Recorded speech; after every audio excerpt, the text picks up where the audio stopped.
Karya-karya Martin Luther yang patut Anda dan saya mengetahuinya. Katolik selama-lamanya amin. Selama-lamanya amin, Katolik. Berikut ini saya akan mencoba menyebutkan beberapa karya Martin Luther dalam perlawanannya melawan gereja Katolik pada abad pertengahan.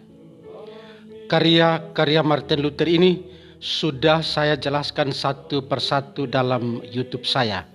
Bila Anda ingin mengetahuinya, silahkan mencarinya di YouTube saya dengan judul-judul yang sudah ada. Dan pada kesempatan ini saya akan menyebutkan judul-judul untuk diketahui tentang karya-karya Martin Luther. Alasan saya adalah selama ini kita cuma mengetahui atau mengenal 95 dalil. Padahal ada banyak karya Martin Luther sebagai bukti perlawanannya terhadap gereja Katolik pada abad pertengahan. Inilah karya-karya Martin Luther.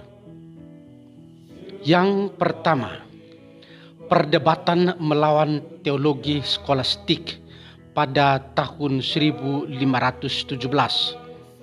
Yang kedua, 95 dalil atau tesis Martin Luther pada tahun 1517. 95 tesis ini digoreng-goreng sampai saat ini.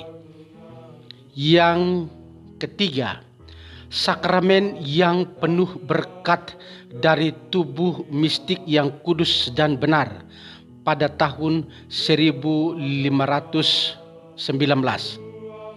Yang ketiga, pembuangan Babel untuk gereja yang diterbitkan pada tahun 1520. Yang kelima, tentang kebebasan seorang Kristen pada tahun 1520. Yang keenam, kepada kaum bangsawan Jerman tentang perbaikan masyarakat Kristen pada tahun 1520. Yang ketujuh, mengenai tatanan peribadatan umum tahun 1523. Dan yang kedelapan, De Servo Arbitrio atau perhambaan kehendak pada tahun 1525. Katolik selama-lamanya amin, selama-lamanya amin, Katolik. Pada tahun 1524, Luther sebagai seorang imam Agustinian menarik diri dari kehidupannya sebagai seorang imam tertabis yang menghayati kaul-kaul kebiaraannya untuk hidup murni, taat, dan miskin di hadapan Allah. Dan setahun kemudian ia secara resmi meminang Katharina von Bora, seorang mantan suster yang juga pernah mengikrarkan kaul-kaul kebiaraannya sebagai seorang biarawati untuk taat, miskin, dan hidup murni. Disinilah Martin Luther dan Katharina von Bora memulai bahtera rumah tangga mereka sebagai suami istri. Dan mereka dikaruniai 6 orang anak. 2 diantaranya meninggal dunia dalam usia muda. Dan Martin Luther menghembuskan nafasnya pada tanggal 18 Februari 1546 di tanah kelahirannya sendiri, Eisleben, Jerman, karena serangan jantung.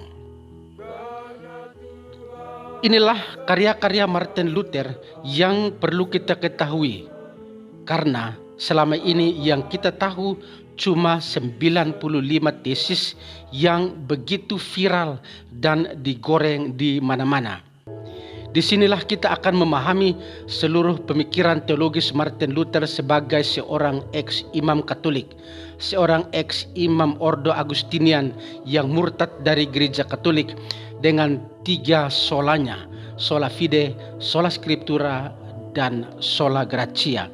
Hanya iman, hanya kitab suci, dan hanya rahmat.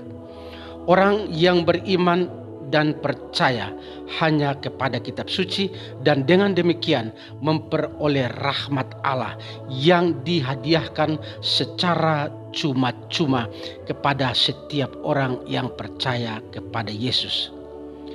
Seluruh ajaran Martin Luther tentang pembenaran hanya oleh iman dan hanya kitab suci satu-satunya sumber kebenaran sesungguhnya bersumber dari surat Rasul Paulus kepada jemaat di Roma dan Galatia. Ajarannya tentang sola gratia bersumber dari ajaran Santo Agustinus karena ia sendiri sebagai seorang imam ex-Agustinian. Seluruh perlawanannya yang terungkap dalam karya-karya yang saya sebutkan di atas tadi sebenarnya memiliki satu tujuan, untuk meruntuhkan otoritas gereja yang hasilnya adalah perpecahan kekristenan di mana-mana. Setiap orang yang menjadikan sola scriptura sebagai satu-satunya sumber kebenaran justru menafsir secara berbeda-beda karena interpretasi pribadi. Inilah yang disebut relativisme penafsiran, karena setiap orang akan tampil sebagai penafsir-penafsir yang bersembunyi di bawah sumber utama sola scriptura. Penjualan ayat-ayat pun akan lahir dengan pelbagai bentuk gereja dan dominasi dan dedominasi karena ketiadaan otoritas gereja atau magisterium gereja. Alkitab tanpa magisterium adalah kehancuran dan perpecahan yang berkeping-keping.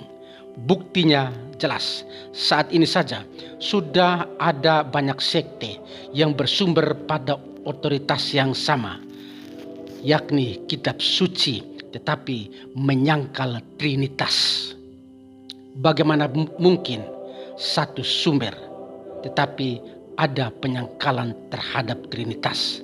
Sungguh menyedihkan dan memprihatinkan. Yesus yang sama dalam kitab suci dijadikan berkeping-keping karena penafsiran pribadi tanpa otoritas. Secara sederhana, saudara-saudara, bayangkan saja dalam satu kelas setiap anak diminta untuk membuat aturannya sendiri-sendiri tanpa lembaga sekolah, maka hasilnya adalah kehancuran sekolah itu sendiri. Otoritas gereja sangat dibutuhkan untuk membimbing. Otoritas gereja sangat dibutuhkan untuk mengajar. Otoritas gereja sangat dibutuhkan untuk menginterpretasi dan dapat mengambil keputusan-keputusan yang pada akhirnya sampai pada mengawasi dan mengoreksi ajaran-ajaran yang bertentangan dengan kekristenan, yang bertentangan dengan tradisi, yang bertentangan dengan kitab suci itu sendiri. Disinilah otoritas gereja sangat dibutuhkan. Alkitab tanpa otoritas adalah kehancuran gereja. Katolik, selama-lamanya amin. Selama-lamanya amin. Katolik.